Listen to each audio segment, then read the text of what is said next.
Problema yung paa ng aming baka. Anak lang nito ng isang linggo. Yung isang paa niya parang kilay.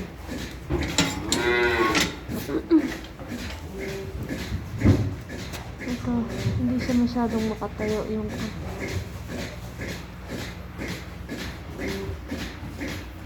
kaya minomonitor pa namin. Ito, naipit ata ito nung pinanganak kasi hindi siya nailagay dito noon.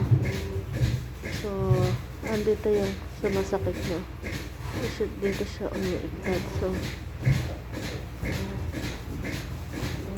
let's see what will happen. Kasi hindi kaya ang pagkakatayo niya, hindi siya maganda.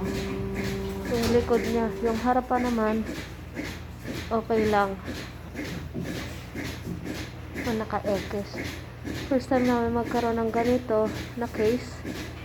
Normally before, yung buntot nila ang napuputol kasi pag hindi ka agad na ipasok yung nanay, so pag doon nanganganak sa labas, yung automatic namin na pang scrap pa na nakita nyo, hindi siya masyadong makatungtong, nadadapa siya.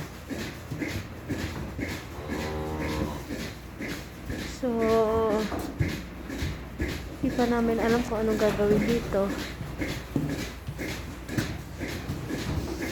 Hi? Hi?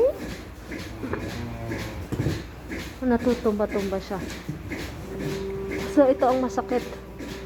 Ito. Hindi siya talaga makatayo.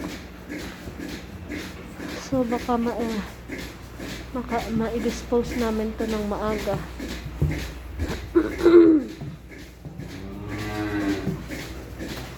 Kasi kaawa din naman.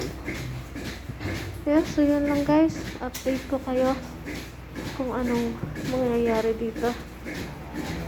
2 weeks. 2 weeks pa lang to. 2 weeks. Hello?